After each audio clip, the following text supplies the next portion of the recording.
Apple is a company we all know today for its simple, powerful and reliable iPhones. It's also the biggest company in the world, with mind-blowing and ever-growing numbers.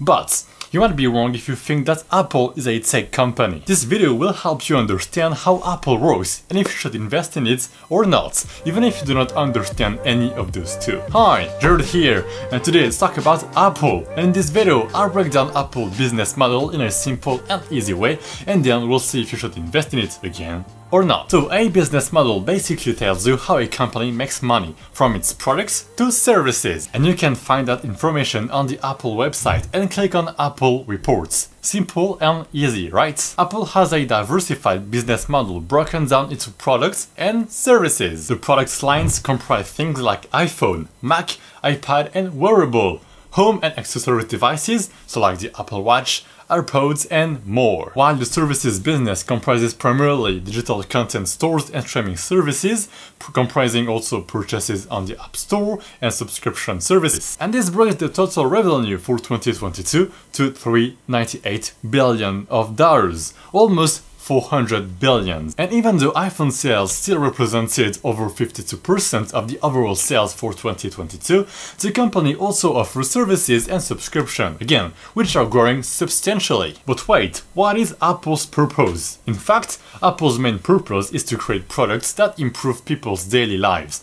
Simple and easy. That involves not only developing entirely new product categories such as the iPhone and the Apple Watch, but also continually innovating within those categories. And the iPhone camera is the perfect example of continuous innovation from Apple. When the iPhone was introduced in 2007, Steve Jobs devoted only 6 seconds to its camera. And since then, the iPhone camera technology has contributed to the photography industry with a stream of innovations, like HDR in 2010, panorama photos in 2012, True Tone Flash in 2013, optical image stabilization in 2015, the dual lens camera in 2016, portrait mode in 2016 also, portrait lighting in 2017, and finally, night modes and cinematic modes in 2019. Since taking over at Apple, Tim Cook has tried to capitalize on Apple's status as the only technology company that is also a luxury brand. In 2013, Apple paid $73 million to recruit the CEO of the luxury brand Burberry to run Apple's retail operation.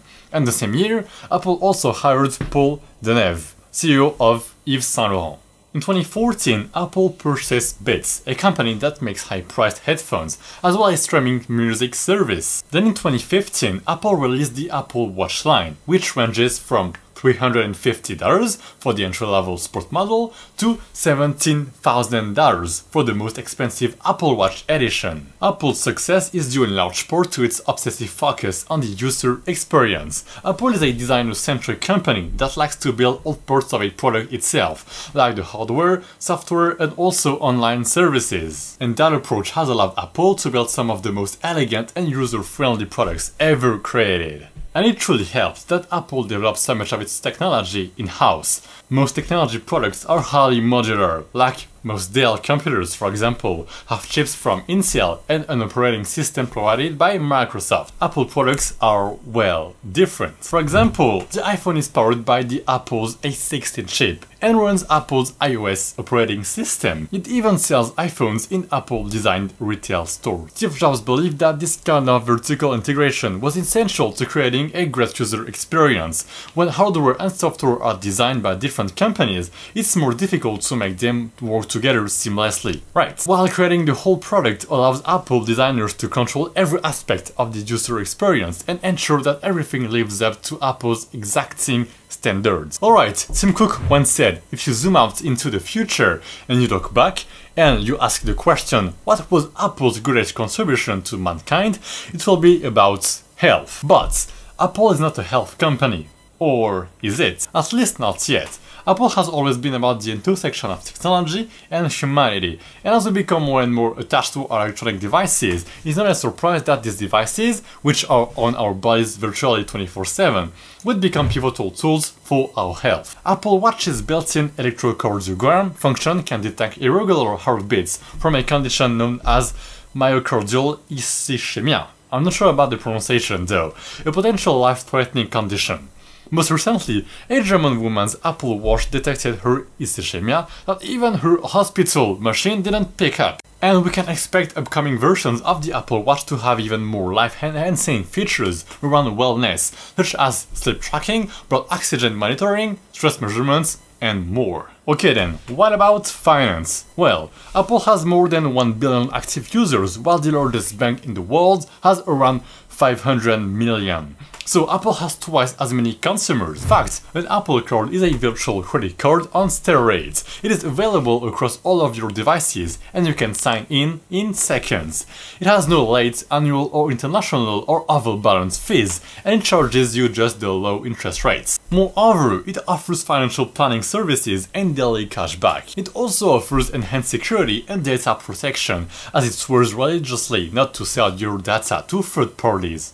In fact, I hope to. What else? Well, if you want a physical card, Apple can deliver it, with your name on it and its logo imprinted. And iOS 16 brought new features to the Wallet app, including a Buy Now, Pay Later option designed to attract more users to Apple Pay. And that put Apple in direct competition with fintech companies such as PayPal and Affirm. The feature lets people split a purchase into 4 payments over 6 weeks with zero interest or fees. Meanwhile, Apple is also partnering with Square on a new payment system that lets you send money to someone by taping your iPhone to theirs. While Wallet will let you track online orders that you've made with Apple Pay. Which brings us to the future of Apple. And first, augmented reality. Most tech companies would probably say that a wearable gadget for augmented reality, the technology that overlays digital visuals on the actual environment, will replace the smartphone. Microsoft has the HoloLens headset. Google has the Project Tango for Android devices,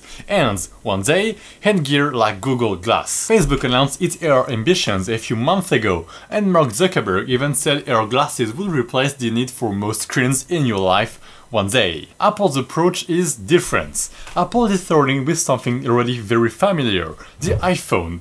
That will not be a game changer right away, of course, and it certainly won't deliver the kind of jaw-dropping experience being developed by Facebook or Microsoft. AR-enabled iPhones will mostly mean some cool games and entertainment apps at first. Pikachu will look more realistic in Pokémon Go, for instance. Aside from potential smart glasses, Apple is also rumored to be working on a self-driving car. However, the Apple Car, code-named Project Titan, has gone through several fits and starts over the years. Apple made a key automotive hire as recently as late 2018, bringing in ex-Tesla executive Doug Fields. And since the year 2000, Apple has posted nearly 248 patents related to the automotive industry. In the box, there are of course patents related to the iPhone, the CarPlay system, and Apple Maps. But not only that, there are 18% of patents related to autonomous driving, 6% of patents relating to doors, seats, windows and lights, and 4% of patents related to traction batteries and heating management. While the largest proportion, so 46% of patents, refer to communication and navigation, and therefore do not necessarily concern the Apple Car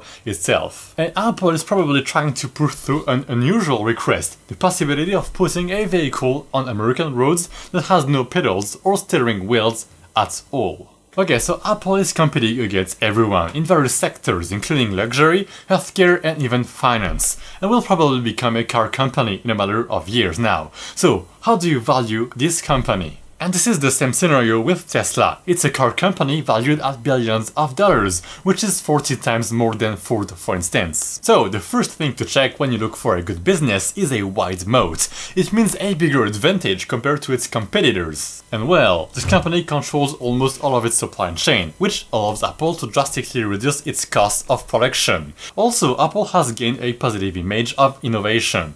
Apple consecutively introduced different types of tech products, including Apple One, Apple II, iMac, iPods, iPhone, iTunes and iPad. And because of this, it has achieved recognition as the most innovating brands of all. Premium prices is one of the advantages of Apple. If it is compared to the other brands that are having equivalent specs such as Samsung, Asus, HTC or Xiaomi, the price of Apple is pretty high. Many people argue that the price is so high that it's beyond the reach of many people, but Apple was able to build a brand image of exclusivity, and customer relationships can be very advantageous in today's area. Every company works towards retaining its existing customers and maintaining customer loyalty. Apple generally focuses on ensuring that customers have an experience rather than simply making a purchase. Apple has been paying dividends continuously for more than 33 years now, with a current dividend yield of 0.66%. Its net income rose by 17% a year on average for the past 5 years, with a good increasing return on capital of almost 40% in 2022 alone. And its earnings per share increased by almost 25% a year, so as an investor you would get more of Apple's earnings if the company distributed all of its earnings. Moreover, it has a low P/E ratio of 21,